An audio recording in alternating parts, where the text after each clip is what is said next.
ما الذي تغير الآن وما هو المطلوب؟ غادي نحاول الأوضاع الجديدة للأسرة والمجتمع، وهذا الشيء بغيت نتقاسمه معكم، لأنه في الحقيقة أنا يؤرقني هذه الملاحظات التي ألاحظها، وسأحاول أن أبحث معكم عن مخارج جديدة. أهم خصائص هذه الأوضاع الجديدة: أولا الفرق المهول بين الأجيال. قبل ما كانش هذه الفروقات، كنت قريبة من أمي، من جيل أمي. اليوم بنتي كانت شوية الفرق.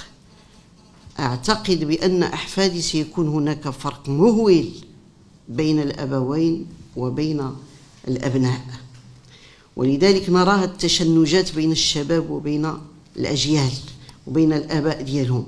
الثاني الأسرة ليس لها وقت للتربية لأول مرة في تاريخ الناس، ما عندهاش الوقت، كل شيء مشغول. وأركز على التربية وليس على الرعاية. الرعاية حاجة، التربية حاجة، كنصبنو كنطيبو كنوكلو كنلبسو داكشي كله رعاية. التربية غرس القيم، متابعة القيم، كيفاش غادي تسلم على الكبير، كيفاش غتهضر مع الصغير، وكيفاش تستقبل الضيوف، كيفاش تجلس، كيفاش تعلي صوتك، كيفاش تخفض صوتك. هذه التربية. داكشي اللي كانت مقابله الأسرة الممتدة ما بقاتش الأسرة الممتدة، رجعت للأسرة النووية ومشغولة ما عندهاش الوقت. قيم العفة أصبحت تعيش زلزال مخيف جدا. العلاقة بين المرأة والرجل لأول مرة أصبحت سهلة وسريعة وجذابة وقريبة، وحدودها تلاشت. فقط بالأسبوع ديالك يمكن لك تنشأ علاقة. رابعا الثقافة الجنسية أصبحت صناعة، ما بقاتش حاجة فطرية الناس كيتوارثوها وكيعيشوها بواحد الحميمية وبواحد الستر. أصبحت صناعة، خصك تتعلم، خصك تشوف، خصك تقرا، خصك تبحث على اللباس، خصك تبحث على الشكل، خصك تبحث على كل شيء، وخص ديك المرأة تعتني بهذا الشيء كامل إذا بغات تنجح الأسرة، دير رياضة وتنزل الوزن ديالها وتهتم اهتمامات كثيرة لم تكن ملزمة بها المرأة في السابق. إذن واقع جديد ومسؤوليات كبيرة أثقلت كاهل المرأة. ما تقولوا ليش أنا المسؤوليات هي تمشي توظف وتجي، دابا حاجات أخرى أصعب وأقسى على المرأة. الترفيه، أنا غير كنمر بسرعة، الترفيه أصبح أساس في التربية، ما كانش قبل الترفيه. اليوم كتنفق الأسرة 3-4 على الترفيه وعلى الرفاهية، وإلا ما نفقتش على الرفاهية كيتعقدوا الدراري، عاود خصها تنفق عليهم في المسائل النفسية، عاود خصها تمشي لحاجة أخرى. إذن في هذا في جانب. في الجانب الثاني الثورة التكنولوجية طالت حياتنا وصافي، حنا كنعيش في واحد الزمن جديد ما يمكنناش نخرجوا منه، راه حنا فيه. ميمكنلكش تجي وتقول انا يمكن لي نعمل شي جدار ولا ما، صافي في هذا الوقت داكشي تقاضى. اذا خصنا خطاب دعوي جديد كيصلح لهذا الزمن ماشي لذاك الزمن.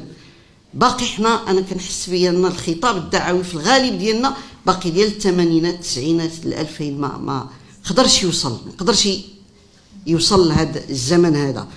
الثوره التكنولوجيه طالت حياتنا كلها.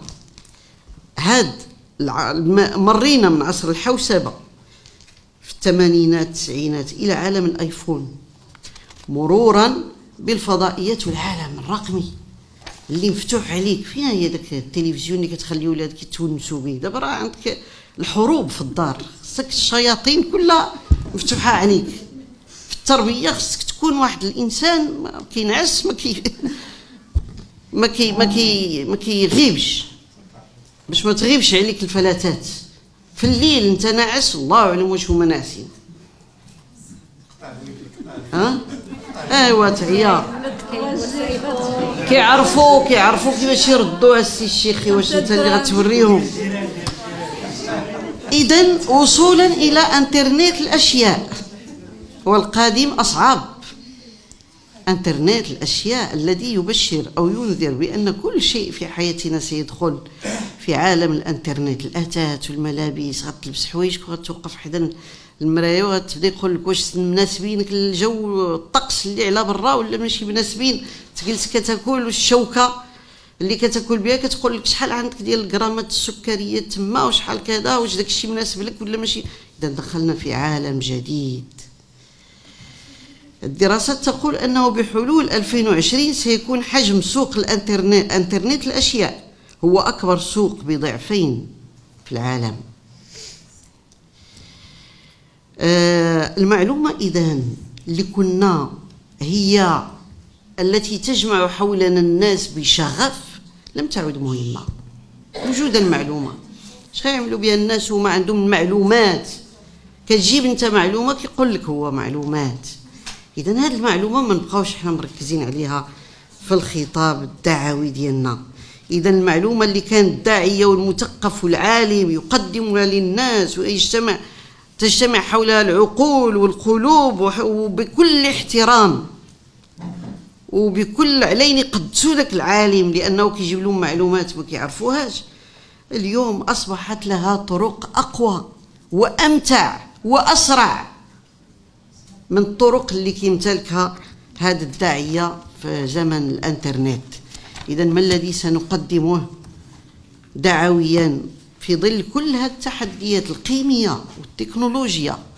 انا كنقول بان ارقى ما قدمه الرسول صلى الله عليه وسلم والأنبياء والرسل كلهم على الإطلاق ليست هي المعلومة ولا الخطاب اللي كنا كنقلبوا له على المواصفات ديالو، واش فيه التدرج واش ما داكشي كله خصنا نعتبروه في الأرشيف. هي مشاعر راقية، هي المشاعر. وهذا الشيء اللي كيخوفني أنا اليوم في الحركة، هي المشاعر اللي ما بقاتش كتظهر، خصها تعاود تعطالها القيمة وبها نعيشو. هذا هو الدعوة ديالنا، هي إغناء المشاعر التي مست القلوب وحولت كل ما دخل إلى هذه المشاعر واستقبلته هذه القلوب إلى معتقدات امتنعت بها العقول وضحت من أجلها واستسلمت لها. خصنا نعاودوا نرجعوا لذاك العمق والحقيقة. اليوم نحتاج أن نركز على هذه المشاعر بشغف.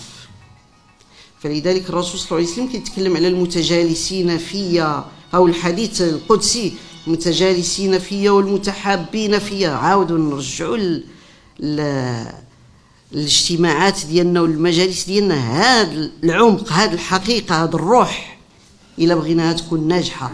اللي كيجي كيحس بالطمأنينة وكيجي كيحس براسو بأنه غيرتاح من ذاك القلق الذي دخل حياته من كل الجوانب، غيجي تما غيطمئن غيرتاح. إذا المجالس التربوية والدعوية يجب أن تركز على معاني الأخوة في الله والمحبة في الله، وأن تبحث عن ما وراء العقائد والتشريعات والأخلاق. قد تجيب لي أنا القلم والمسطرة وتقول لي ها شحال عندك غتدخل الجنة وها شحال غتخرج منها إلا صليتي هذه الصلاة وإلا عملتي داكشي كله، لم يعد مؤثرا، لأن المعلومة بحال اللي قلنا موجودة. القيم التي يفتقدها الإنسان لابد من التركيز عليها: طمأنينة، سكينة، رحمة، تراحم، تعاون، تكافل، أن أحس بأنني أعيش في جسد واحد، أمة الجسد الواحد. هذا الشيء هو اللي خصنا نرجعوا له الروح. ما هي القضايا بسرعة؟ أيضا قضايا المرأة والأسرة، نحرروا الخطاب. واش دابا باقي حنا غادي نتكلموا على الأدوار ديال المرأة والأدوار ديال المجتمع؟ الله تعالى قال لنا: والليل إذا يغشى والنهار إذا تجلى وما خلق الذكر والأنثى. ياك بغيتوا تتكلموا على الذكورة والأنوثة والذكر والأنثى، إن سعيكم لشتى. أسيدي راه عندكم وظائف تتكاملون فيها. المرأة ترسم، هي ترسم راسها الحدود. بغات تكون غير مرأة جالسة في الدار وكذا ومزوجة وكتولد وكتعيش الأمومة، الله يعاونها، داك شغالاتها. بغات تكون مرأة كتجمع بيناتهم وكتوفق، تجتهد وتدي الأجر، على قدر النصب يكون الأجر. بغات تخرج لهذا المجتمع، تعاون على التغيير وتعاون على الإصلاح وتعاون على هذاك شغالاتها. في الاسلام ما كاينش الممنوع.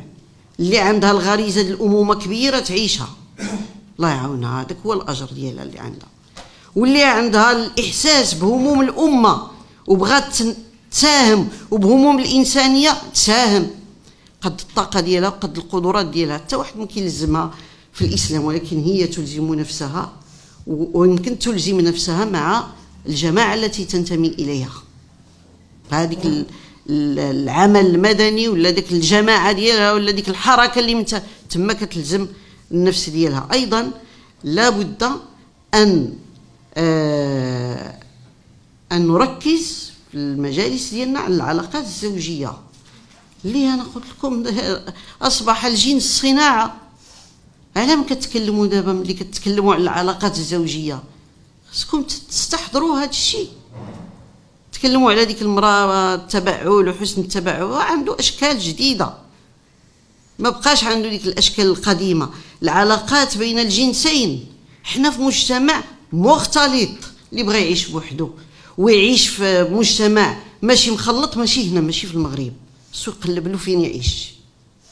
مجتمع مختلط من الحضانه وانت في الاختلاط، ما عندكش كيفاش تفك منه الا تربي ولادك على كيفاش يعيشوا بالعفه في مجتمع مختلط، وتربي المجتمع كيفاش يتعايش بالاحترام بين الجنسين. وهذا الشيء خصو يكون في المجالس ديالنا الداخل، الدروس تكون في هذا الشيء.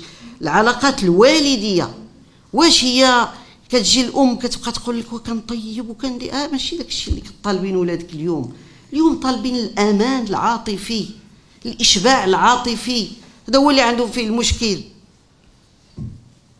اما الا ما طيبتيش يمشيو يشريوها ويجيبوها، ما بقاش مشكل ديال الطياب. ما صبنتيش كاين المصبانه، كلشي كاين اللي ينوب عليك، ولكن في العواطف ما كاينش اللي ينوب عليك. في العلاقات الرحميه، كيفاش ننظموا ديك العلاقات الرحميه في ظل هاد الاكراهات الجديده ديال المجتمع؟ كان كبير السن كنجيبو كيعيش معنا، دابا واش قادين نقابلوا كبير السن؟ هذه اسئله. واش قادين نقابلوا ديك الخاله اللي ما ولدتش وما عندهاش الدراري وكبرت وبقات بوحدها؟ هذا مجتمع تغير، لا بد ان نتحدث عن هذا. العلاقات الاجتماعيه ايضا، العلاقات بين الجيران، ما بقاش عندك جار واحد كتسكن في عماره فيها 50 ديال الجيران، كيفاش غتتعامل معاهم؟ اذا طيبتي وشموا، واش دابا داك الحديث كيفاش غتنفذوا؟ كيف؟ وهكذا في قضايا الاسره، الرعايه والتربيه على القيم، تحقيق الامان، الاشباع العاطفي الفكري. اذا هاد الام خصها تكون مثقفه باش تجاوب ولادها، خصها تقرا، خصها تواكب، خصها تتابع، والا اي تربيه كنتكلموا عليها الا انقطعت عما يجري في العالم وفي المجتمع. اثاره المشاكل الحقيقيه والعميقه والتعريف بها في المجالس التربويه وفي المجالس الدعويه. نفاتحوا على الشباب، سمعوهم. اثاره قضايا الشباب هذه الاخيره، الدعوه بالنظير، واخا احيانا اثر، ولكن هذاك الرفيق ديالو اللي قدوه هو اللي غيأثر فيه، هو اللي غيوريه، هو اللي غيقد يلامس الهموم ديالو والقضايا ديالو. خصنا نأثروا هاد الشباب باش هما الدعاة الحقيقيين. تنويع الوسائل الدعويه السريعه والجذابه، ما بقاش الوقت ديال قال لك 16 صفحه نقراها. دابا انا 3 الصفحات وحرفت لي كيفاش غنقراهم، كاين 16 اللي كانوا كيعملوا جلسنا بهم. اليوم خصو 2 كلمات مأثرين ما ينساهمش، يخرج يبقى عاقل عليهم، بقاو كيدوروا في راسو، وتا عاود يتلاقاك ويسولك على شي حاجه دارت بسبب دوك 2 الكلمات، بسبب ديك القصه اللي دغيا قلتيها له، دغيا لقات الاثر ديالها.